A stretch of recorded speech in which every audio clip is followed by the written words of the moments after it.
മനുഷ്യനെന്ന നിലയിലും ഈ രാജ്യത്തിൻ്റെ ഒരു ഭടനെന്ന നിലയിലും അദ്ദേഹം നഷ്ടപ്പെട്ടു പോയത് കുടുംബത്തിന് തീരെ നഷ്ടമാണ്.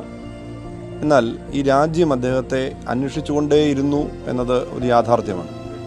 തീർച്ചയായിട്ടും ഏതൊരു ഇന്ത്യക്കാരനും അഭിമാനിക്കാവുന്ന ഒരു നിമിഷമാണ്. ഈ കുടുംബത്തിലേക്കാണ് ആ സംഭവം വന്നത്, ഈ കുടുംബത്തിലൊരു അംഗമാണ്. പക്ഷേ ഏത് ഇന്ത്യക്കാരൻ്റെയും ഉള്ളിൽ ഒരു ധീര ജവാന് ഈ രാജ്യം കൊടുക്കുന്ന ആദരവിൻ്റെ, ബഹുമാനത്തിൻ്റെ പ്രതീകമായിട്ടാണ് ഞങ്ങളെല്ലാവരും ഇത് കാണുന്നത്. 56 വർഷങ്ങൾക്ക് ശേഷം ഇപ്പോഴും അദ്ദേഹത്തിന് 22 വയസ്സാണ്. 22 വയസ്സിലാണ് നഷ്ടപ്പെട്ടു പോകുന്നത്. അദ്ദേഹത്തെ ഈ രാജ്യം അന്വേഷിച്ചുകൊണ്ടേയിരുന്നു എന്നത് ഒരു യാഥാർത്ഥ്യമാണ്. തീർച്ചയായിട്ടും അഭിമാനകരവും ഈ രാജ്യത്തോടുള്ള ബഹുമാനത്തിൻ്റെ വളരെ ബഹുമാനത്തോടെ മാത്രമേ ഈ സംഭവത്തെ കാണാനായിട്ട് നമുക്ക് സാധ്യമാവുകയുള്ളൂ. ഇപ്പോൾ എൻ്റെ അനിയന് മിലിറ്ററിയിലെ കേണലായിട്ട് വർക്ക് ചെയ്യുന്നുണ്ട്. പുള്ളി ഇപ്പം അവിടെ വിളിച്ച് ചോദിച്ചതിന് പ്രകാരമുള്ള അറിവാണ് ഇപ്പോൾ പറഞ്ഞിട്ടുള്ളത്. ബോഡി കണ്ടെത്തി ഇത് കുറച്ച് ഏറെ വാഹനങ്ങളൊന്നും ചെല്ലാത്ത സ്ഥലത്താണ്.